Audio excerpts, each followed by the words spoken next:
E aí, galera, tudo bem? No vídeo de hoje nós vamos falar sobre Frankenstein. Frankenstein é esse livro que eu terminei tem mais ou menos um mês, mais ou menos. E eu tô na iminência de fazer esse vídeo há bastante tempo. Mas enfim, hoje eu tomei coragem, tô me sentindo empolgado.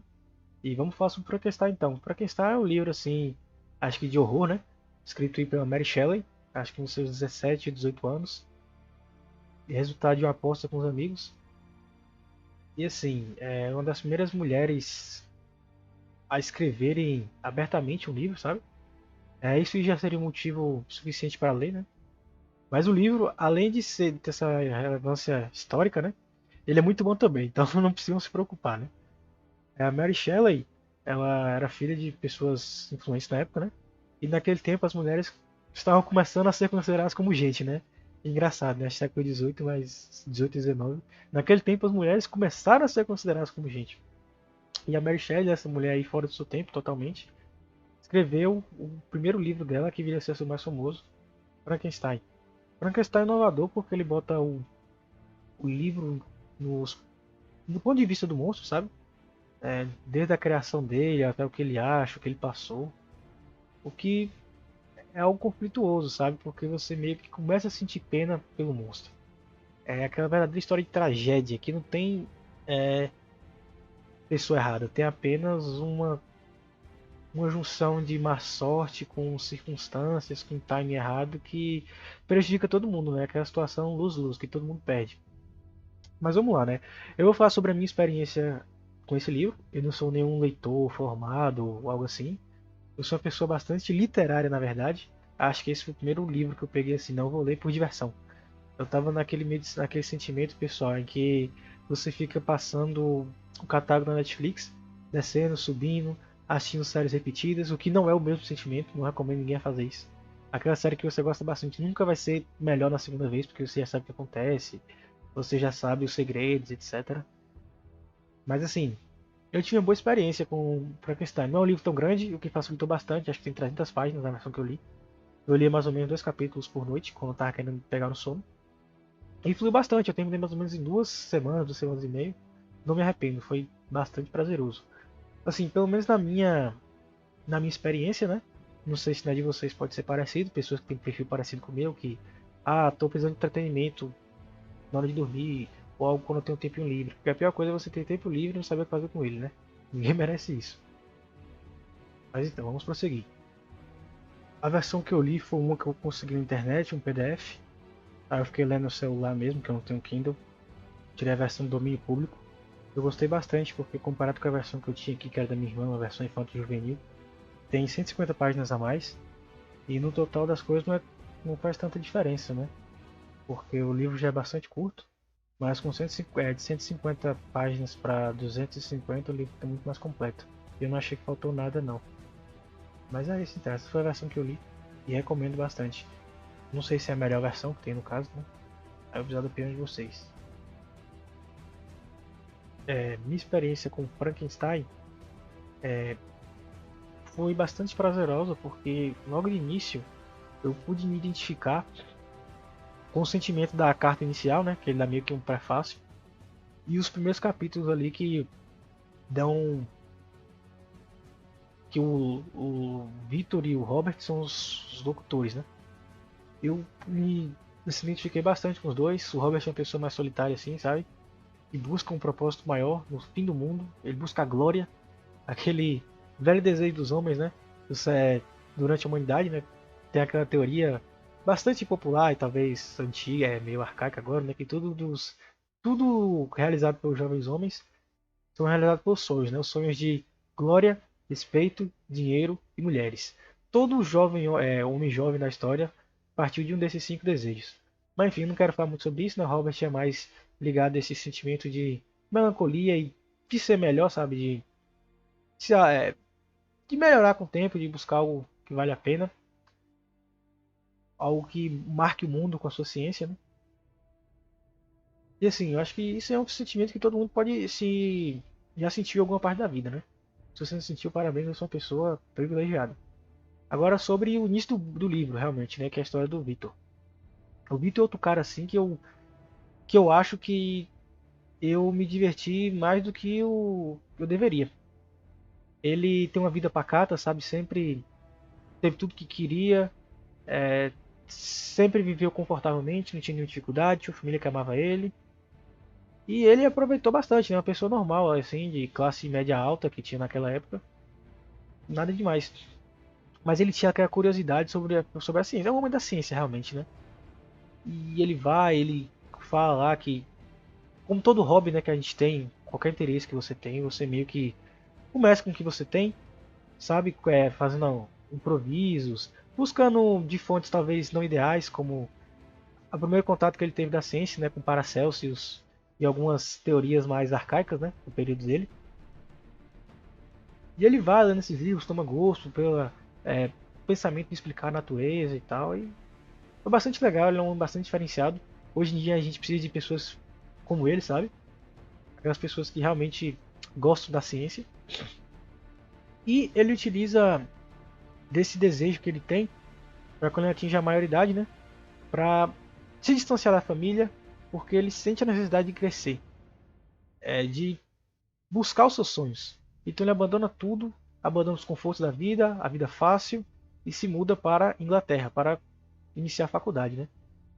Minha trajetória de vida foi bastante parecida com a do Victor, né? De algumas coisas sim, algumas outras coisas não.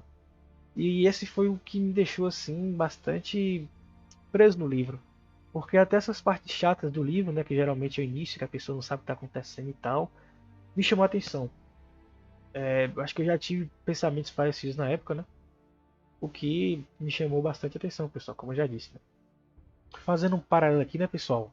A gente com certeza já viu várias histórias que se passam pelo olhar do monstro, né? Mas geralmente acontece isso, né? A gente pega uma coisa legal nos dias de hoje, né, que está adequada ao nosso consumo de entretenimento no período de 2020. E quando a gente pega o que inspirou isso lá atrás, talvez a linguagem, talvez o modo que foi feito não foi tão legal, né? Porque era uma ideia original, não era tão refinada. E as pessoas, como já partem de algo assim mais sofisticado para algo mais cru, elas geralmente estranham, não gostam tanto. Por exemplo, Star Wars no meu caso. Eu tentei ver os filmes antigos, 1970 e 1980, né? Eu sou uma pessoa que tem hoje 20 anos, não estava nascido quando lançou a primeira trilogia, estava mais ou menos ali na segunda trilogia, né? Do 1, 2 e 3. E era extremamente doloroso para mim, sim, doloroso é a palavra, de acompanhar os efeitos especiais e aquelas transições de PowerPoint entre uma cena e outra. Mas enfim, voltando ao assunto, né? É, Fazendo um paralelo aqui rápido com Tokyo Ghoul, um mangá japonês aí, criado pelo Suishida, que eu sou bastante fã. Ele diz no primeiro capítulo do mangá que essa é uma história de tragédia, né? Uma história de tragédia, pessoal, aquela que realmente a gente podia ver que tinha uma solução melhor, mas infelizmente não aconteceu, né? Acho que como é a vida humana, permeia entre esses dois pontos aí, né? Como os clássicos gregos entre a tragédia e a comédia. E Frankenstein com certeza é uma tragédia. Toda tragédia, né, pode passar assim de uma boa intenção, né? Tem aquele ditado popular, de boas intenções o inferno tá cheio, né? Acho que esse é o caso do Victor. O Victor ele tem aquele desejo de mudar o mundo, de estudar aquelas coisas que ninguém tem resposta ainda. E ele consegue, infelizmente no caso, né, que ele vai se arrepender depois. Ele consegue gerar a vida de um monstro. Ele vai perceber depois. E assim, essa história, essa parte aí foi bastante agoniante ler, porque você sabia que ele estava fazendo uma coisa errada, sabe? Ele estava descrevendo o processo de criar o Frankenstein como algo doentio, como se fosse um vício, sabe? Acho que todo mundo já teve oportunidade de presenciar alguém desse jeito, tá meio compulsivo com a coisa e tal. Os grandes nomes da humanidade sempre tem esse traço, né? A gente pode perceber que é um narcisismo com uma obsessão assim. E no caso dele, não foi pro bem, né? Acabou sendo pro mal, mesmo contra a vontade dele. Ele, por um acidente, né, ele cria essa criatura, só que ele se assusta, como era de se esperar, né? Pelo porte físico, por tudo que passava ali naquela atmosfera, né? Quando ele cria o monstro. Nisso ele se assusta, foge, entra na depressão. E aí é o começo do fim, pessoal. Foi tudo aí que deu errado. Porque se ele tivesse um comportamento diferente com a criação dele, né? Que não, filho dele, ele criou do nada. Ele gerou essa bênção pro mundo, né, gerou uma vida. E ele simplesmente abandona. Depois dele conseguir aquilo que ele almejava. E mais pra história, a gente vai percebendo que, sei lá, né, se ele pudesse voltar no tempo, ele não faria isso. O erro dele não foi ter criado o monstro, foi não ter cuidado do monstro, pessoal. E assim, é algo que a gente não pode pegar para nossa vida, né? Tudo que a gente faz tem consequências e a gente tem que assumir as responsabilidades quando isso acontece. Ele entra na depressão e volta para a terra natal dele, né? Como se nada tivesse acontecido, né? Ele meio que esquece isso, prefere ele naquele estado de negação, né? Deixa pra lá. E é que as coisas começam a dar errado. Eu vou dar um pouquinho de spoiler, né? Porque a parte interessante. Acho que já é um livro bem. Todo mundo já conhece a história, né? Então, é só os detalhes. E quem quiser ler o livro mesmo vai ter que ler. É que quando ele tava voltando, né, pra família dele, as coisas começam a dar errado, né? O irmão dele mais novo é assassinado. A irmã de criação dele é culpada pelo assassinato. Mesmo toda a família sabendo que não é esse o caso. E ele fica sem saber porquê, né? E aí um dia, aquele monstro que ele criou aparece na frente dele e confronta sobre o porquê da vida dele ser tão miserável. E ele não tem o que falar, né? Ele só tem ódio pela criatura horrenda que ele criou. Sendo que ele criou uma criatura inteligente, não criou um monstro, né? Como a gente vai ver mais pra frente do livro. Essa criatura, né? A gente vai para agora para um dos pontos mais importantes do livro, que é só o capítulo 10 e 10 a 13. Ele vai narrar todos os acontecimentos do ponto de vista dele, desde seu nascimento até o assassinato que ele comete, né? Aí ele fala que quando ele nasceu, ele estava perdido, não sabia quem ele era, não sabia. Acho que todo mundo tem aquela primeira memória quando você é criança, sabe? Você não sabe onde está, não sabe o que é, mas você sabe o que fazer.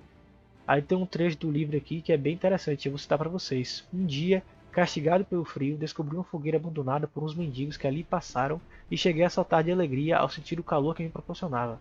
Nessa euforia, meti as mãos nas brasas vivas, mas logo as retirei com um grito de dor. E assim, pessoal, é uma criança realmente ingênua, sabe? Não sabia o que era frio, não sabia o que era calor, não sabia o que machucava, o que fazia bem, não sabia falar. E essa criatura foi largada a Deus dará, sabe? É meio difícil esperar que a criança tome as decisões corretas, né? Acho que é por isso que as pessoas com 18 anos não são consideradas adultas, né? Acho que até esse número podia ser até maior, que as pessoas amadurecem de forma diferente, né? Alguns têm o luxo de serem crianças, outros não, tem que amadurecer mais cedo. E assim, a gente pode ver durante o livro, né, que ele não é criatura mal de natureza. E ele tem um bom coração, pessoal, e isso que você fica triste durante o livro, entendeu? Porque tudo que ele tinha ali era solidão, perguntas, ninguém para se solidarizar com ele, ninguém para compreender ele, ninguém para conversar com ele. E a solidão, pessoal, é o início da tragédia, entendeu? Ninguém merece passar por isso. Tá, né? Socialização é a base de toda a espécie humana. Ele não teve isso, né? Por causa da sua aparência horrível. Se hoje em dia já é difícil, imagina naquela época, né? Em que o preconceito era permitido, aberto, e ninguém ia reclamar de nada, não tinha leis para punir, pessoas eram menos, tinha menos informação, não existia internet para talvez familiarizar as pessoas com isso. Eles viam um monstro e enxergavam apenas um monstro, não queriam ver mais nada, né? Aquele negócio, não é meu problema, não quero saber também. E foi isso que aconteceu com o Frank, né? Quando ele meio que Frank, né? Já chamo ele de modo afetivo, né? Mas é assim que eu tava chamando ele, pessoal, durante o livro. Eu gostei bastante dele. Eu via ele mais como uma criança, sabe? Uma criança chiliquenta no final das contas, mas que no início era só uma criança, né? Você toma carinho por ele. Ele encontra uma família, né? Lá ele aprende a ler, a falar, a conversar, começa a criar o sentimento de afeição, a descobrir o que é amor. E eles simplesmente rejeitam ele da pior forma possível. Entendeu? Nesse dia aí, acho que todo mundo já sentiu aquele sentimento que tudo dá errado e você começa a amaldiçoar o mundo, sabe? E como ele não tem nenhuma mãe, nenhum pai para filho, não é assim, essa raiva toda não é necessária. A raiva não traz bem nenhum ao seu coração, nem às pessoas à sua volta. Ele não tinha essa pessoa que para falar, releve seu coração, é, mude sua cabeça para outro lugar, procure coisas boas. Ele não tinha isso, ele só tinha a solidão e com a solidão vem remoendo as coisas que acontecem, né? É algo assim que é bastante triste. Depois disso, né, que ele confronta o Vitor, que conta a sua história da vida, que ele era uma pessoa cheia de raiva, né? Ele pede assim acho que até justo, mas compreensível, né? Ele pede uma companheira, uma mulher para ele viver, né? Porque todos merecem uma companheira, né? Monstro, bicho ruim, bicho mau, todo mundo merece uma pessoa para passar esse calvário acompanhado. E o Victor, né?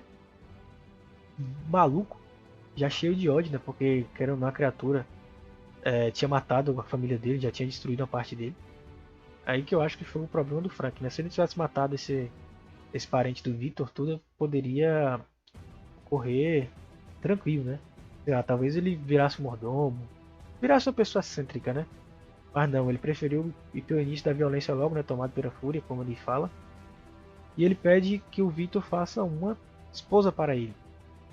E o Victor, compreensivelmente, ele inicialmente, né, ele fala que tá bem, então eu vou fazer, mas depois ele se arrepende. Por que ele se arrepende? Porque se o homem, né, já fez tudo aquilo, imagina o que uma mulher diferente, com cabelo diferente pode fazer, né? Controlando ele.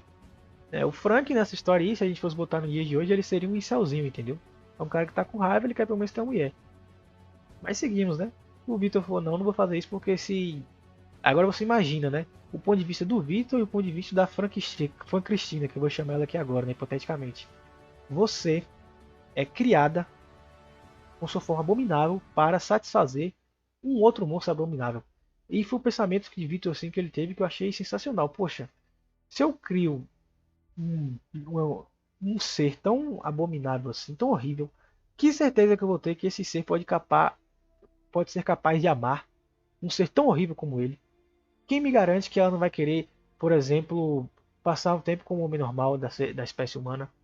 Ou que ela não vai odiar o, o Frank, que poderiam gerar mais conflitos e, como ele diz, podem destruir a própria Terra, sendo eles tão formidáveis fisicamente. E aí ele faz aquele escândalo, né? Ele fala assim, eu não vou fazer isso, não vou fazer aquilo, você vai morrer e vai ficar sozinho.